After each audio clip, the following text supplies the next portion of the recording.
आंखों में खुशी लबों पर हंसी, गम का कहीं नाम ना हो। आंखों में खुशी लबों पर हंसी, गम का कहीं नाम ना हो।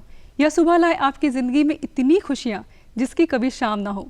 स्वागत है आप सभी का हमारे प्यारे से morning live show Bihar Vihan में। आज मैं आपके साथ हूँ प्रज्ञा। दोस्तों, बरसात का मौसम आ चुका है। बरसात का मौसम काफ़ी सारी बीमारियाँ लेकर आता है और इतनी सारी जनसंख्या, हमारा देश जनसंख्या से जूझ रहा है, नंबर 1 पे आ चुका है। बहुत सारी बीमारियां, बहुत सारी चीज़ों पे हम बात करेंगे। बिहार में क्या स्थिति है और किस तरीके से इसको सुधारा जा सकता है, हमारे बहुत ही खास गेस्ट से फ़िलहाल वक्त हो चुका है दोस्तों हमारे कार्यक्रम को आगे बढ़ाने का और आगाज़ करने का अनमोल वचन के साथ। और आज का अनमोल वचन, जैसा कि आप जानते हैं कि विज्ञान को मानवता से जोड़ता है। जैसे सुई होती है ना, सुई से लेकर के बड़ी बड़ी चीज़ें विज्ञान के आविष्कार का एक रूप है। अगर हम इसका सही इस्तेमाल करें विज्ञान का, तो हम अच्छे से अपनी जीवन को जी सकते हैं। लेकिन अगर इसका दुरुपयोग करें तो किस तरीके से पूरे विश्व में युद्ध हो रहे हैं और किस तरीके से चीज़ें बदलती हैं, वो हमारे सामने हैं। इसलिए हमें अपने मानवता को कभी नहीं छोड़ना चाहिए। इसी कथन के साथ आगाज़ करते हैं हमारे पहले सेगमेंट का और देखते हैं आज का अनमोल वचन।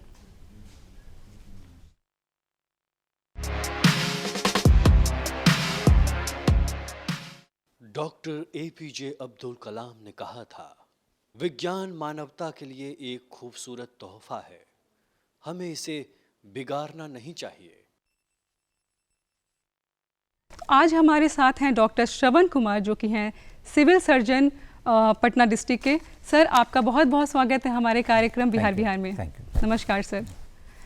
सर, आप इतने बड़े पद पर विराजमान हैं और पटना डिस्ट्रिक्ट को आप संभाल रहे हैं।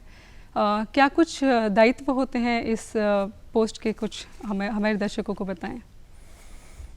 पटना ज़िला तो सबसे डेंसली पॉपुलेटेड डिस्ट्रिक्ट है जी, और इसकी जो दायित्व है बहुत चुनौतीपूर्ण है। इसमें हमारे पास जो पॉपुलेशन है पटना डिस्ट्रिक्ट का, वो 70,06,139 जनसंख्या है, जिसमें अर्बन पटना शहरी क्षेत्र का जो है 18,000 साढ़े 18 से ऊपर करीब ये इसकी आबादी है शहरी क्षेत्र का, और ग्रामीण क्षेत्र का करीब 50,000 से ऊपर की आबादी, 50 लाख से ऊपर की आबादी है। तो 60 लाख और 20 लाख मिला करके 70 लाख की आबादी को कैटर करना पड़ता है। इनकी सारी स्वास्थ्य व्यवस्थाएं को देखना पड़ता है। इसके लिए हमारी तरफ से सरकार जो है डिस्ट्रिक्ट लेवल से लेकर मतलब समाज के अंतिम घर तक स्वास्थ्य सेवा उपलब्ध कराई जाए, इसके लिए अलग अलग सिस्टम बनाए गए हैं। जैसे कि डिस्ट्रिक्ट हॉस्पिटल हैं, 4 अनुमंडल हैं हमारे यहाँ, उसमें 4 अनुमंडल अस्पताल है। उसके अलावा जो है कम्युनिटी हेल्थ सेंटर बोलते हैं, कम्युनिटी हेल्थ सेंटर जो है सामुदायिक है, वो भी 4 है, और 23 ब्लॉक है हमारा। तो 19 में जो है हमारा ब्लॉक में जो है प्राइमरी हेल्थ सेंटर है, प्राथमिक स्वास्थ्य केंद्र कहलाते हैं, और 4 जगह सामुदायिक स्वास्थ्य केंद्र हैं। 4 जो है अनुमंडल अस्पताल है, 1 जिला अस्पताल है। इसके अलावा जो है हमारे पास जो है एडिशनल पीएचसी है, अतिरिक्त प्राथमिक स्वास्थ्य केंद्र, वो 56 है। इसके अलावा और नीचे स्तर पर जाएंगे तो सब सेंटर है, जहाँ पर एएनएम रहती हैं और डॉक्टर्स विजिट करते हैं तो समय समय पर, वो 455 है हमारे पास।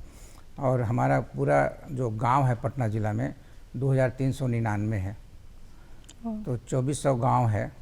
और आंगनबाड़ी सेंटर है जो कि आईसीडीएस प्रोग्राम के तहत चलती है। तो आईसीडीएस प्रोग्राम के चलते वो आंगनबाड़ी सेंटर में जो है बच्चों के स्वास्थ्य के लिए 0 to 6 ईयर में है, उसको दिया जाता है, और उसमें आईसीडीएस का और हेल्थ का दोनों का प्रोग्राम चलता है, ताकि बच्चे का जो है समुचित विकास हो, उसका पोषण का ख्याल रखा जाता है। तो वो भी जो है हमारे पास आंगनबाड़ी सेंटर जो है 4316 है। इस तरह से ये 2399 गाँव को स्वास्थ्य सेवाएं प्रदान की जाए, इसके लिए जो है रखा गया है। जो अभी बताया कि करीब 18,67,319 जो हमारी शहरी क्षेत्र हैं, इसमें हमारा शहरी प्राथमिक स्वास्थ्य केंद्र स्थापित किया गया है जो 25 है, उसकी संख्या 25 है, ताकि शहरी क्षेत्र में भी अच्छे लोग हैं, बड़े लोग हैं, लेकिन इसमें भी अलावा भी जो है कि स्लम एरिया बहुत है, झुग्गी झोपड़ी है, उसको स्वास्थ्य सेवाएं से वो वंचित नहीं रह जाए, इसके लिए इसी को उद्देश्य में रखते हुए शहरी प्राथमिक स्वास्थ्य केंद्र बनाया गया है, ये इसका जो मॉडल तैयार किया गया है। इस तरह से काफ़ी ये चुनौतीपूर्ण है और सारे सिस्टम को देखना, और हमारे साथ जो है बहुत सारे हर प्रोग्राम के अलग अलग डॉक्टर्स हैं, अब प्रोग्राम अफसर कहलाते हैं, जैसे गैर संचारी रोग पदाधिकारी जो देखते हैं गैर संचारी रोग दो तरह के होता है, एक संचारी रोग होता है, एक गैर संचारी होता है, जैसे कि मलेरिया, फलेरिया, ट्यूबरकुलोसिस, लेप्रोसी, ये सब जो है संचारी रोग है, एक से दूसरे में फैलता है। लेकिन गैर संचारी रोग जैसे कि उच्च रक्तचाप, हाइपरटेंशन, जैसे डायबिटीज़ मेलाइटस, चीनी की बीमारी, मधुमेह, जैसे कैंसर, ये सारी जो है गैर संचारी रोग है, ये एक से दूसरा में नहीं मतलब ट्रांसमिट होता है, इसीलिए इसको गैर संचारी रोग कहा गया है, नॉन कम्युनिकेबल डिजीज़। तो इसके लिए भी अलग से पदाधिकारी हैं, संचारी रोग पदाधिकारी जिला स्तर पर हैं, गैर संचारी रोग हैं। सारी सुविधाएं मिले, बच्चे स्वस्थ रहें, इसके लिए टीकाकरण के लिए अलग से जिला प्रतिरक्षण पदाधिकारी हैं, वो हमारे पास हैं। तो इस तरह से मलेरिया, फलेरिया, डेंगू, चिकनगुनिया, जो अभी डेंगू का बरसात आने में फैलता है, पिछले साल डेंगू की काफ़ी मरीज़ पटना ज़िला में देखा गया, लेकिन अच्छा से इलाज हुआ भी सब लोगों का। तो उसके लिए भी अलग से पदाधिकारी हैं, vector bound disease control officers कहलाते हैं जी। तो वो सब हैं जो हमारे। उसके अलावा सारे जगह जो है जिला अस्पताल में अधीक्षक का पद है, एक जिला अस्पताल में, फिर उसके बाद कम्युनिटी हेल्थ सेंटर में, सारे लोग में है। एक सिस्टम बनाया गया है, एक सिस्टम के तहत सारा काम करता है और सुचारू रूप से काम होता जी, है। आप उस सिस्टम को आप देखते हैं जी, और सिस्टम को जो है मॉनिटरिंग करना जी। सरकार की तरफ से, या राज्य सरकार हो या केंद्र सरकार हो, उनके प्रोग्राम को इम्प्लीमेंटेशन कराना, ये हमारा दायित्व है और हमारे सिस्टम अच्छे से काम करते हैं। सर, ये तो कार्य बहुत चुनौतीपूर्ण है, किस तरीके से सामंजस्य बैठाते हैं आप अपने पूरे पटना डिस्ट्रिक्ट में? टाइम मैनेजमेंट सबसे बड़ा मैनेजमेंट है। हम तो अभी सिविल सर्जन 4 महीना से बने हैं, 5वां महीना जा रहा है मेरा, लेकिन हमको जो लगता है कि अगर टाइम मैनेजमेंट नहीं किया जाए तो बहुत दिक्कत है, और ये ऊपर से भी सीखने का मौका मिलता है। जैसे हमारे जिला पदाधिकारी हैं, प्रमंडलीय आयुक्त हैं, इन लोगों को देखते हैं, ये लोग भी जो है इनके भी मार्गदर्शन आते रहते हैं, इनके साथ भी हमेशा मीटिंग होता है, हर प्रोग्राम का मीटिंग होता है। उनके मार्गदर्शन को जो है अच्छे से समुचित रूप से जो है उसको इम्प्लीमेंटेशन करना, ये सबसे बड़ा मतलब है, चुनौती है। और ऊपर से हमारे अपर मुख्य सचिव हैं, ACS हेल्थ हैं, श्री प्रत्यय अमृत सर हैं, तो उनका भी मार्गदर्शन मिलता रहता है। राज्य स्वास्थ्य समिति में डॉक्टर श्री संजय कुमार सिंह हैं, जो कार्यपालक निदेशक हैं। तो एक चैनल बना हुआ है, पूरी चैनल मिल करके स्वास्थ्य जो है ना, जी काम करता है। सर, मैंने पहले ही बोला था प्रोग्राम में कि बिहार में जो ये हेल्थ इश्यूज़ हैं, काफ़ी बड़ा इशू है और इसके लिए हमें बात करनी चाहिए। अभी वक्त है बरसात का सर, और बरसात काफ़ी सारी बीमारियां लेकर आता है, इसके लिए क्या कुछ व्यवस्था की गई है, इसके बारे में कुछ बताएं। इसकी हमेशा जो है, ये पिछले 1 महीने से, जैसे हीट वेव जब चला जी, हीट वेव के बाद जो है बरसात आना है, तो 1 महीना पहले से ही हम लोग इसके लिए अलर्ट हैं और सारे डायरेक्शन दे दिए गए हैं। जैसे कि बाढ़ क्षेत्र में जो है हमारा टीकाकरण प्रभावित नहीं हो बच्चों का, इसके लिए सारा सिस्टम जो है सुरक्षित मतलब मुस्तैद रहे। प्रसव जो है, डिलीवरी जो होता है, गर्भवती महिलाएं का प्रसव जो है वो संस्थागत प्रसव हो। संस्थागत प्रसव होने के लिए बहुत ज़रूरी है कि अगर मैटरनल मोर्टेलिटी रेट, मातृत्व मृत्यु दर और शिशु मृत्यु दर को कम करना है तो आपको सुरक्षित प्रसव कराना होगा। और सुरक्षित प्रसव तभी संभव है जबकि संस्थागत प्रसव हो, इंस्टीट्यूशनल डिलीवरी हो। जब तक इंस्टीट्यूशनल डिलीवरी नहीं होता है तो नीम हकीम खतरे जान और गांव की दाई जो है डिलीवरी कराएगी, तो उसमें रिस्क है। मॉडल कहता है कि अगर सिजेरियन ऑपरेशन हो रहा हो तो एनेस्थेटिस्ट हैं ही, बेहोशी करने के डॉक्टर निश्चेतक हैं, सर्जन हैं, और वहाँ पर एक शिशु रोग विशेषज्ञ भी रहना चाहिए, वहाँ ब्लड बैंक रहना चाहिए। तो हमारी जो भी है कि एंटीनेटल चेकअप होता है, गर्भ के दौरान 4 बार जो है गर्भवती माताओं का जो है चेकअप किया जाता है। तो वो सारी चेकअप ANC बोलता है, एंटीनेटल चेकअप। ANC हमारा प्रभावित नहीं हो इस बाढ़ क्षेत्र में, इसके लिए मुस्तैदी किया गया है।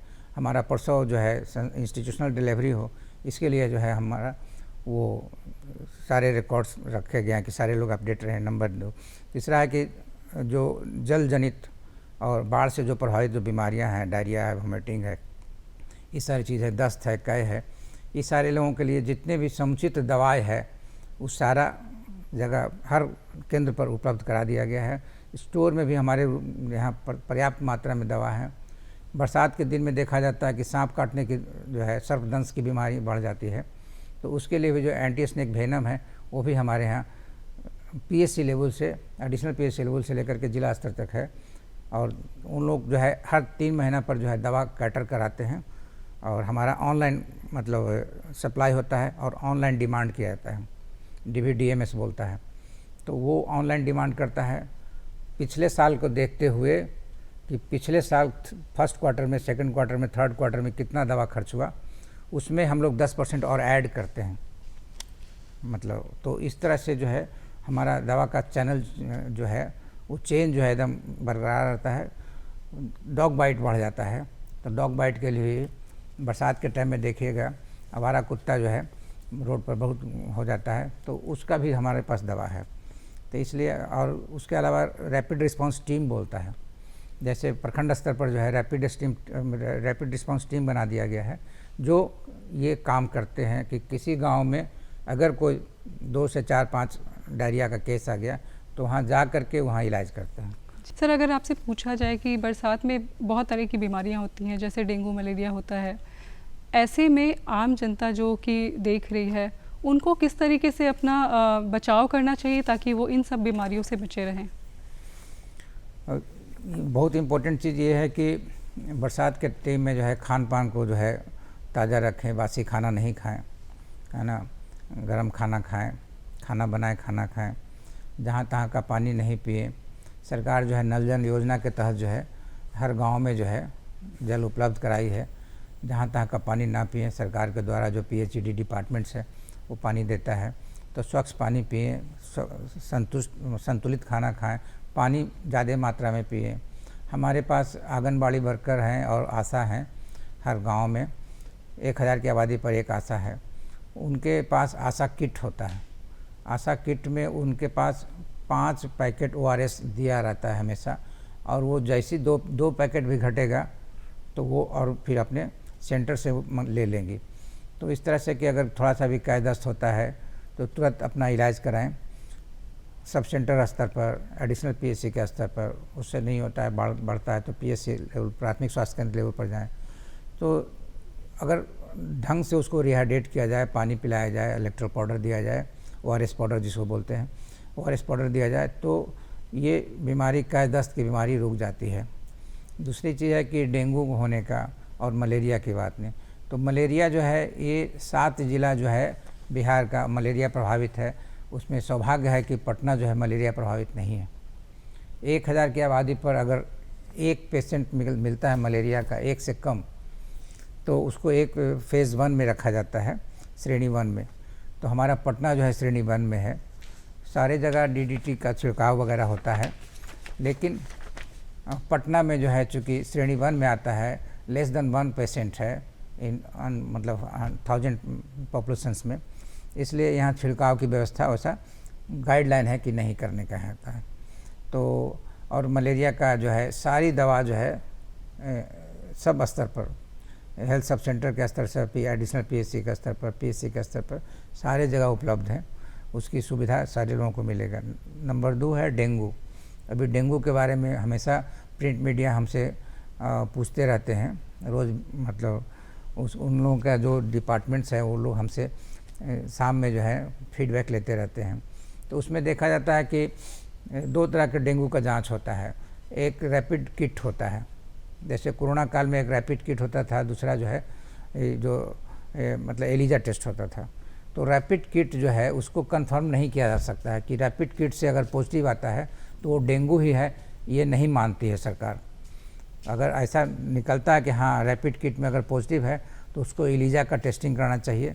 एलिजा टेस्ट के लिए हमारे पास अगमको में RMRI है, राजेंद्र मेमोरियल रिसर्च इंस्टीट्यूट, वहाँ होता है, मेडिकल कॉलेज में होता है, तो ये एलिजा टेस्ट जब तक कंफर्म नहीं होता है, एलिजा टेस्ट जब अगर पॉजिटिव आता है तो वो हमारा एक पोर्टल है ना, उस पोर्टल पर वो आ जाएगा, जिसको जिला स्तर से लेकर के केंद्र स्तर तक देखा जा सकता है उस पोर्टल पर कि इस जिला में, इस शहर में इतने केस हैं, तो वो देखा जा सकता है। और डेंगू के इलाज के लिए समुचित जो है मतलब व्यवस्था है। हमारे पास बहुत सारे ब्लड सेंटर हैं। अगर जो दे जिससे डेंगू में देखा जाता है कि प्लेटलेट काउंट घट जाता है, तो बहुत लोग बहुत नर्वस कर जाते हैं कि 40,000 प्लेटलेट काउंट हो गया तो बहुत सीरियस हो गया। सीरियस नहीं होता है 40,000 में, है ना। वो कहता है 20,000 10,000 से नीचे जाता है तब उसको प्लेटलेट चढ़ाना चाहिए। ब्लड का एक कंपोनेंट है प्लेटलेट। तो हमारे पास जो है सिस्टम है, उसमें ब्लड सेंटर में सेग्रीगेट करने का है। प्लाज्मा अलग कर दिए, उसमें से प्लेटलेट जो है मैक्सिमम उसमें जाए। होल ब्लड नहीं चढ़ाएंगे, प्लेटलेट ब्लड चढ़ाएंगे, तो ये किया जाता है। कुछ लोग कभी आप लोगों के माध्यम से, प्रिंट मीडिया, इलेक्ट्रॉनिक मीडिया के माध्यम से हम जन समुदाय को आग्रह करना चाहते हैं कि डरे नहीं, सावधान रहें, सचेत रहें और अच्छे से खाना खाएं, अच्छे से समय पर खाना खाएं, शुद्ध खाना खाएं, अच्छे ढंग का पानी पिएं, गंदा पानी नहीं पिएं। इस सबसे बहुत सारी बीमारी जो है, जो जल जनित बीमारियां हैं, वाटर बाउंड डिजीज़ जिसको कहते हैं, उससे बचा जा सकता है। बिल्कुल डरने की ज़रूरत नहीं है, ये तो सही सतर्क बात है, रहने सतर्क रहने की ज़रूरत है और अच्छे से अपना लाइफ स्टाइल को चेंज करने की ज़रूरत है। जी सर, कोरोना काल से तो ये हमने सीख ही लिया कि आप खुद में बदलाव करें, फिट रहना बहुत ज़रूरी है, अपनी दिनचर्या को बदलें, तो काफ़ी बीमारियों को हम बहुत हद तक रोक सकते हैं। और एक डर का माहौल भी रहता है, खासकर जो मरीज़ होते हैं उनको लगता है कि अब तो, जैसे आपने प्लेटलेट की बात कही, तो जैसे ही प्लेटलेट घटना शुरू हो जाता है, एक डर की वजह से भी लोग ज़्यादा बीमार होने लगते हैं। तो ये आग्रह सर का है कि आप डरे मत, आप अपना इलाज कराएं और बिल्कुल डरे मत और अच्छे से इलाज कराएं और स्वस्थ रहें। सर, जो दूर दराज के जो मरीज़ होते हैं, वो अस्पतालों में जब उनको कुछ टेस्ट कराना होता है या अपना इलाज कराना होता है, काफ़ी प्रॉब्लम्स होती है उनको, उनके लिए क्या कुछ ऑफलाइन या ऑनलाइन कुछ सुविधा है जिससे वो जानकारियाँ ले सके कि उन्हें किस डिपार्टमेंट में जाना है और कैसे अपना इलाज कराना है? ये थोड़ा अज्ञानता है और इसमें जो है पब्लिक मोटिवेशन और जन जागरूकता फैलाना बहुत ज़रूरी है।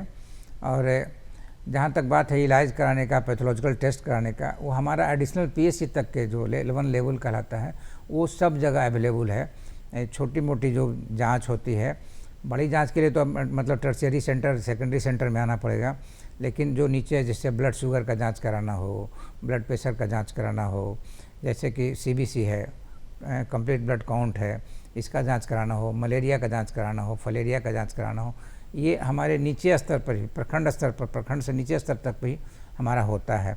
शहर में जैसे ये अर्बन पीएचसी जो बताए, शहरी प्राथमिक स्वास्थ्य केंद्र 25 है हमारा पूरे पटना शहर में, तो उसमें ये सब सुविधा है, सारी उपस्थिति है। नंबर 1। नंबर 2 है कि अगर किसी को लगता है कि हमको और ऊपर के हायर सेंटर में जाना चाहिए, अगर जन जागरूकता आप लोग इतने बढ़ा दें और पूरा हमारा अवेयरनेस, पॉपुलेशन अवेयर हो जाए, हेल्थ कॉन्शियसनेस हो रहा है, डेफिनेटली हो रहा है और पहले से, लेकिन अगर उसको बढ़ाया जाए और आगे किया जाए तो 102 पर अगर वो डायल करता है तो एक एम्बुलेंस का नंबर है, वो फ्री सेवाएं हैं। पहले प्रसव माताएं को ले जाने के लिए और घर पहुंचाने के लिए ये सुविधा थी। अब है कोई भी आदमी, पहले बीपीएल के लिए था कि एक ज़िला से दूसरा ज़िला हायर सेंटर में हम भेजेंगे तो बीपीएल वाले को फ्री सेवा मिलेगा, अब नहीं है, अब टोटल सेवा फ्री है। आप चाहें तो आप जा सकते हैं। इस समाज का सबसे निचला घर है, जो निचले स्तर का घर है, लास्ट होम है, उसका भी आदमी चाहे तो जा सकता है। तो 102 पर कॉल कीजिए और विदिन कुछ मिनट्स में आपके पास गाड़ी पहुंचेगा। मेरे पास तो 2 बजे रात में भी आता है कि बाईपास में जो है एक एक्सीडेंट हो गया है सर, वहाँ एम्बुलेंस भेजिए, मेरा एम्बुलेंस तुरंत चल जाता है 2 मिनट में। सर, ये बहुत बड़ी जानकारी है दर्शकों के लिए कि अब ऐसा कुछ नहीं है कि आप 102 पे डायल कर सकते हैं, आपको कोई भी प्रॉब्लम हो आप 102 पे डायल करके आप एम्बुलेंस बुला सकते हैं। सर, ये बहुत बड़ी कामयाबी है और बहुत बड़ा एक कह सकते हैं कि नए वक्त के साथ जो दर्शक हैं उनके लिए काफ़ी बहुत बड़ी उपलब्धि है। दवाइयों की बात की जाए तो दवाइयों की उपलब्धता के बारे में क्या कुछ प्रबंधन है आप लोगों की तरफ से? दवा जो है बिहार सरकार के द्वारा 611 तरह की दवा जो है उपलब्ध कराई गई है, लेकिन ये 611 दवा जो है सबसे निचले जो हमारा सेंटर हेल्थ सब सेंटर है वहाँ तो नहीं जा सकता है। टर्सरी सेंटर है, मेडिकल कॉलेज है, एम्स है, पीएमसीएच है, नालंदा मेडिकल कॉलेज है, पटना मेडिकल कॉलेज है, ये सारी जगह जो है 611 तरह की दवाइयाँ हैं। जैसे हमारा सबसे नीचे का स्तर का जो दवा है हेल्थ सब सेंटर जिसको बोलते हैं, उसमें 97 तरह की दवा है। और मान लिया जाता है कि ये सारी दवाएं जो है 611 तरह की दवा, इसमें 90% दवा जो है BMSICL बोलता है। सरकार एक व्यवस्था कर दिया है कि इंफ्रास्ट्रक्चर्स को, इंस्ट्रूमेंट को, दवा को सप्लाई करने के लिए एक BMSICL बोलता है, वो कंपनी जो है वो सरकार की कंपनी है, वो सप्लाई करता है। देखा जाता है कि 90% दवा जो है वो सप्लाई करती है। 10% जो दवा नहीं रहता है और जो हम लोग जो इंडेंट करते हैं दवा को, उसमें 10% अगर दवा नहीं मिलता है, वो नॉट अवेलेबल लिखते हैं, तो स्थानीय स्तर पर उसको प्रोक्यूरमेंट करने का, खरीदने का वो भी व्यवस्था है। सरकार के द्वारा वो भी फंड उपलब्ध कराया गया है। इसलिए अलग अलग जगह पर अलग अलग व्यवस्थाएं हैं। जैसे कि अगर प्राथमिक स्वास्थ्य केंद्र लिया जाए तो OPD में 201 तरह की दवाइयाँ हैं। IPD जो है, जो पेशेंट मतलब इंडोर होगा, उसमें 93 तरह की अलग से दवाइयाँ हैं। कम्युनिटी हेल्थ सेंटर में है, रेफरल हॉस्पिटल में है, सब डिविजनल हॉस्पिटल में है, डिस्ट्रिक्ट हॉस्पिटल में 287 जो है OPD में दवाइयाँ हैं। और उसके अलावा IPD में 169 जो है अलग से दवाइयाँ दिया गया है। इसलिए दवा की कोई कमी नहीं है, सारी उपलब्धता दवाइयों सारी की है। उपलब्धता है। जी सर, अगर जांच की बात की जाए तो नए टेक्नोलॉजी के साथ काफ़ी सारी मशीनें नहीं आ गई हैं। जिस तरीके से बीमारियां बढ़ती जा रही हैं, उस तरीके से सरकार भी काफ़ी आगे बढ़ रही है। जैसा कि आपने बोला कि बहुत काम हो रहा है। जांच में किस तरीके की अपडेट्स हुए हैं और क्या कुछ उपलब्धता है? सबसे कॉमन बीमारियां जैसे है, टेस्ट है कि CBC, कंप्लीट ब्लड काउंट, ये सारे लोग करीब करीब जानते हैं। जो भी थोड़ा सा भी है तो सब लोग जानते हैं। CBC से ले कर के हमारे पास जो है एक्सरे, अल्ट्रासाउंड भी है, और ऊपर जाएंगे, अल्ट्रासाउंड से ऊपर जाएंगे कि तो हमारे पास CT स्कैन भी है, हमारे पास MRI भी है। ये MRI की सुविधा जो है सब जगह तो उपलब्ध नहीं कराई जा सकती, लेकिन हमारा medical college, Patna medical college में हमारा MRI सुविधा है। तो इसलिए चूक नहीं हो, इसकी सारी व्यवस्था जो है डायग्नोसिस में चूक नहीं हो, इसलिए सारा डायग्नोस्टिक टूल जो है हमारे यहाँ अवेलेबल है पटना डिस्ट्रिक्ट में। आदमी इसको जो है, हम आपके प्रिंट मीडिया और इलेक्ट्रॉनिक मीडिया के द्वारा हम चाहेंगे कि आप इसका हर जन जागरूकता फैलाने में स्वास्थ्य प्रशासन को मदद करें, ताकि सब सारे लोग जो है इसकी जानकारी मिले। और सुविधा सब जगह मिलती है। हमारे यहाँ काउंसलर हैं, हमारे यहाँ मे आई हेल्प यू डेस्क है, जहाँ बताया जाए कि आपको क्या है तकलीफ़ है, आप यहाँ जाइए, वहाँ जाइए, ऐसे बताया जा सकता है। जी, मतलब पूरी व्यवस्था की गई है जी सरकार की तरफ से। सर, इतनी बड़ी डेंसिटी है पटना की, और आप बिहार की बात करें, इसको मैनेज करना कितना मुश्किल होता है? क्योंकि सारी उपलब्धता होने के बावजूद भी जो जनसंख्या है, क्योंकि कल 11 जुलाई को वर्ल्ड पॉपुलेशन डे था, और ये हमारा जो देश है वो काफ़ी नंबर 1 पे आ चुका है चाइना को छोड़ करके। तो ऐसे में क्या कुछ कहना चाहेंगे कि किस तरीके से आप लोग काम करते हैं और जनसंख्या को कैसे कंट्रोल किया जा सकता है? जनसंख्या हमारे देश का सबसे बड़ा मतलब बर्निंग इशू है, और इसके लिए जो है हर साल मनाया जाता है। इस बार भी पखवाड़ा मनाया जा रहा है, जनसंख्या स्थिरता पखवाड़ा, जो 11 जुलाई से 31 जुलाई तक चलेगा। इसके लिए जन जागरूकता जो है सबसे पहला आधार है, और एक पहला है कि लोग जाने कि हमारे पास परिवार नियोजन का सुविधा है। और तो अभी हम परसों जो है 10 तारीख को हमने टोटल 23 जो हमारे पास 25 जो अर्बन हेल्थ सेंटर है, उसमें हमने एक ई-रिक्शा से पूरा बैनर के साथ, मैंने पूरा, अभी वो घूम भी रहा है, आप पूरे पटना में देख सकते हैं उसको, वो घूमेगा।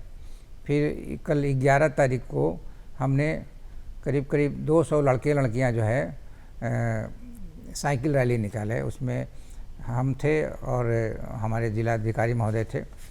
तो उन्होंने गांधी मैदान के 1 नंबर गेट से जो है हमने इसका जागरूकता फैलाया, और हर स्तर पर हो रहा है।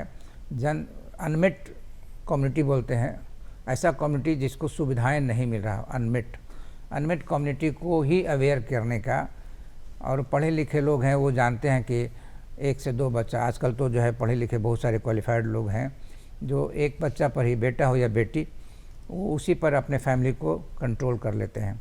लेकिन नीचे के स्तर को अब किसी को कंडोम नहीं मिलता है, वो चाहता भी है, मर्द हो या औरत, लाज लगता है किसी से मांगने में। इसके लिए हम लोग बॉक्स बना दिए हैं कि कहीं भी जाए वो बॉक्स से अपने से ले सकता है निकाल करके। अनलिमिटेड है, आप 1 पैकेट चाहिए, 4 पैकेट चाहिए, 5 पैकेट चाहिए, आप ले लीजिए। कल हमारा मेला भी लगा था, मेला में हमारा गर्दनीबाग जो अस्पताल है वहाँ पर भी मेला लगाया गया था इसके जन जागरूकता के लिए। और वहाँ आप जान रहे हो कि वहाँ पर धरना स्थल है, और मैं बताऊँ आपको कि वहाँ 5 पेटी जो है मेरा कंडोम मतलब बट गया। इसके लिए एक तो फ्री है, दूसरा है कि इंजेक्शन है, अंतरा इंजेक्शन है, तीसरा जो है कॉपर टी है, और चौथा जो है कि फैमिली कंप्लीट हो गया तो आप पुरुष नसबंदी कराएं या बंध्याकरण कराएं। इसके लिए सरकार जो है पब्लिक मोटिवेट हो, और जो मोटिवेटर है उसको भी प्रोत्साहन राशि देती है। तो अलग अलग है, उसकी राशि की जो है मात्रा जो है अलग अलग है। जैसे कि है कि अगर महिला बंध्याकरण कराती है तो उसको 2000 रुपये मिलेगा। अगर महिला जो है प्रसव के तुरंत बाद 1 सप्ताह के अंदर अगर नसबंदी कराती है, मतलब बंध्याकरण कराती है, तो उसको 3000 मिलेगा जी। और उसमें है कि पुरुष नसबंदी कराते हैं, जो कि पुरुष नसबंदी कम कराते हैं, भ्रांतियाँ बहुत है समाज में, तो उसको तोड़ने के लिए हम लोग उसकी प्रोत्साहन राशि को सरकार ने बढ़ाई है। पुरुष नसबंदी में 3000 जो है उसको मतलब लाभुक को मिलेगा। सर, प्रधानमंत्री द्वारा जो जन औषधि योजना है उसकी पहल की गई है, ये क्या है और इससे जो आम जनता है वो कैसे लाभ उठा सकती है? ये सारी जो प्राथमिक स्वास्थ्य केंद्र तक जो है, जो हमारा सेंटर है प्राथमिक स्वास्थ्य केंद्र 23 है हमारा प्राथमिक स्वास्थ्य केंद्र, जिसमें 19 प्राथमिक स्वास्थ्य केंद्र है और 4 जो है सामुदायिक स्वास्थ्य केंद्र है।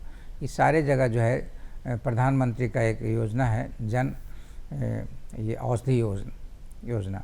तो जन औषधि की तरफ से एक दवा का काउंटर है, दवा का दुकान कहिए वो है, और उसमें बहुत सस्ते दर पर जो है आपको, जैसे कि कोई भी एक दवा जो है एक पत्ता अगर ख़रीदते हैं तो अगर 60-70 रुपये की दवा है तो जन औषधि से लेंगे वही दवा तो वो आपको 6 रुपये में मिल जाएगा, 10 रुपये में मिल जाएगा। तो ये जो है सरकार की एक बहुत बड़ी पहल है कि जो दवा सप्लाई नहीं है आप उसमें जन औषधि से ख़रीद सकते हैं। तो इसको कोई दवा जो है नहीं है सरकार के पास अभी, तो अगर डॉक्टर्स लिखते हैं तो आप उस दुकान से जाके, जो उस कैंपस में ही रहता है, जन औषधि जो है अस्पताल प्रीमिसेस में ही रहता है, परिसर में ही रहता है, ये बहुत वहाँ बड़ी से आप ले उपलब्धि सकते हैं। है। जी, तो इससे जो है जन समुदाय जो है लाभान्वित हो, इसके लिए जो है इसका प्रयास सरकार कर रही है और हम लोग उसका इम्प्लीमेंटेशन कर रहे हैं समुचित तरीके से। जी, तो इससे जो भी दर्शक देख रहे हैं वो उनको ये जानकारी देकर बहुत खुशी हो रही है कि प्रधानमंत्री द्वारा जो जन औषधि योजना है, आप किसी भी सरकारी अस्पताल में जाकर के उनका एक काउंटर रहता है, आप वहाँ पे डिस्काउंटेड दवाइयाँ ले सकते हैं। सर, प्रधानमंत्री द्वारा जो आयुष्मान भारत योजना की जो पहल की गई है उसमें बिहार में क्या कुछ काम हो रहा है और किस तरीके के कार्य किए जा रहे हैं? हाँ, अभी तो ये जो है टारगेट है हमारा कि पटना में हमारा टारगेट है कि 5,55,543 फैमिली को जो है ये प्रधानमंत्री आयुष्मान भारत योजना के तहत जो है लाया जाए। इस प्रधानमंत्री जो आयुष्मान भारत योजना है, ये एक तरह का हेल्थ इंश्योरेंस है जो वर्ल्ड का जो है सबसे लार्जेस्ट हेल्थ इंश्योरेंस है। ये इसको नोट किया जाएगा ये हर समुदाय को कि ये वर्ल्ड में इतना बड़ा हेल्थ इंश्योरेंस स्कीम नहीं है, सबसे लार्जेस्ट हेल्थ। बहुत बड़ी बात है सर, ये हर वर्ग के लोगों के लिए। हाँ, एक फैमिली को जो है पर ईयर जो है 5 लाख का उसमें इलाज करा सकते हैं। वो हेल्थ कार्ड बनता है, तो उसका पहले था, बहुत पहले कार्ड बनता था, उसमें 25,000 था। अभी प्रधानमंत्री का था प्रयास से जो है इसमें जो है हमारा एक फैमिली को 5 लाख पर फैमिली पर ईयर, 1 साल फिनंशियल ईयर ख़त्म हो जाएगा, नेक्स्ट ईयर फिर उसके जो कार्ड है उसमें इनकॉर्पोरेट हो जाएगा 5 लाख। और इस तरह से फैमिली हमारा जो है अभी तक एलिजिबल टारगेट जो है हमारा जो पटना का, वो बेनिफिशियरी जिसको कहेंगे, वो हमारे पास 29 लाख का टारगेट है, 29 लाख, है ना। तो और इसके लिए जो है एक कॉल सेंटर वगैरह भी है। 104 में अगर आप बात करते हैं कि मुझको आयुष्मान भारत का कार्ड बनाना है, प्रधानमंत्री आयुष्मान भारत योजना का, आरोग्य योजना का, इसके लिए एक अलग डिपार्टमेंट्स भी खुला हुआ है ना। जैसे जिसको कहते हैं कि स्वास्थ्य सुरक्षा समिति बना हुआ है, तो वो बना हुआ है। इसमें अलग अलग चीज़ है, जैसे कि हमारे सरकारी जितने भी अस्पताल हैं सब इम्पैनल हैं, वहाँ पर आप आयुष्मान भारत कार्ड से इलाज करा सकते हैं, चाहे वो IGIMS हो, पटना एम्स हो, PMCH हो, NMCH हो, सारा जगह। और जो हमारा जो सब डिविजनल हॉस्पिटल है, डिस्ट्रिक्ट हॉस्पिटल्स है, उसमें करा सकते हैं। तो और इसके अलावा जो है प्राइवेट हॉस्पिटल्स को भी इम्पैनल किया गया है। तो हमारे पटना में जो है total number of empanel hospital जो है 116 है, जहाँ आम जो कार्ड होल्डर जो है वहाँ जा सकते हैं। उसमें पब्लिक हॉस्पिटल्स जो है 35 है, 4 जो है गवर्नमेंट ऑफ इंडिया का हॉस्पिटल्स है जो इम्पैनल है। जैसे कि अभी आपको हम बताए कि ये एम्स वगैरह जो है ये गवर्नमेंट ऑफ इंडिया का हॉस्पिटल्स वगैरह है, वो 4 है। और हमारा प्राइवेट हॉस्पिटल्स जो है जो इसमें इम्पैनल हो गए हैं वो 77 है, 77। तो इस तरह से 116 जगह पर आप हेल्थ फैसिलिटी को अवेल कर सकते हैं, बड़े से बड़े बीमारी का इलाज करा सकते हैं। और उसमें जो भी हॉस्पिटल्स जो है जो अपने आप को इसके अलावा 116 के अलावा जो अपने आप को जो है क्लिनिकल एस्टेब्लिशमेंट एक्ट के तहत इंश्योर्ड है, मतलब रजिस्टर्ड है, तो वो अप्लाई कर सकता है प्रधानमंत्री आयुष्मान भारत योजना में, और उसको हम लोग इम्पैनल करते हैं। उसकी सारी प्रक्रिया है, सारी ऑनलाइन होता है, उसमें सारी पारदर्शी हो, ट्रांसपेरेंसी हो, कहीं पर किसी तरह का लोचा नहीं हो, इसके लिए सब जगह जो है उसका ऑनलाइन है। और इसमें हम आपको कहेंगे कि हमारा जो 5 गो स्पेशलिटी सेंटर है, जैसे ऑप्थेल्मोलॉजी आई का, जनरल मेडिसिन का, जनरल सर्जरी का, मेडिकल ऑन्कोलॉजी का, कैंसर का, ये सारे इसमें इम्पैनल हैं। और इसके अलावा जो है बहुत सारे हॉस्पिटल जैसे महावीर कैंसर संस्थान, एम्स है, Indira Gandhi institute of medical science, ये सारे जो है टॉप जो है 5 जो है मल्टी स्पेशलिटी हॉस्पिटल्स जो है हमारे में इम्पैनल है। महावीर आरोग्य संस्थान, पटना मेडिकल कॉलेज हॉस्पिटल्स, ये सारे जो है इसमें इम्पैनल है। और टोटल क्लेम जो है अभी तक जो आया है ये आयुष्मान भारत के तहत, उसमें करीब करीब 39 करोड़ आया है क्लेम। और उस 39 करोड़ में हम लोग पेमेंट कर चुके हैं 34 करोड़ 95 लाख हम लोग पेमेंट कर चुके हैं। बहुत बड़ी संख्या है सर ये। 34 करोड़ मतलब 35 करोड़ कहा जाए, 34 करोड़ 95 लाख है, तो 35 करोड़ हम लोग पेमेंट कर चुके हैं। 39 करोड़ जो भी 4 करोड़ बचा हुआ है वो अंडर प्रोसेस है, उसका भी पेमेंट हो जाएगा। इसलिए किसी भी हॉस्पिटल्स को, प्राइवेट हॉस्पिटल्स हो, सरकारी हॉस्पिटल्स हो, जहाँ पब्लिक जाती है जांच कराने के लिए, तो वो आयुष्मान भारत कार्ड के तहत उसका पेमेंट होगा, उसका इलाज होगा, वो घर जाएगा। और इंस्टीट्यूशन जो है हमसे, मतलब आयुष्मान भारत के तहत जो है एक डिस्ट्रिक्ट प्रोग्राम कोऑर्डिनेटर वगैरह हैं वो, और उसके ऊपर जो है MD हैं उनके, बिहार स्वास्थ्य सुरक्षा समिति के तहत, वो उसको देखते हैं और उसका पेमेंट करते हैं। तो मतलब सर सारी उपलब्धता तो है, ज़रूरत है तो आम जनता को जागरूक बनाने की और जानने की कि सही जगह कहाँ जाना है। सर ये एक बार मैं आपसे फिर हमारे दर्शकों के लिए पूछना चाहूँगी कि जो ये आयुष्मान भारत है वो किस नंबर पे कॉल करके उसकी जानकारी ले सकते हैं? 104 नंबर पर कॉल करेंगे जी, तो वो उसका कॉल सेंटर है, कॉल सेंटर का नंबर है, उसका वेबसाइट भी है जी। अगर आप लोग चाहें तो उसको मतलब आम जनता नोट कर सकते हैं।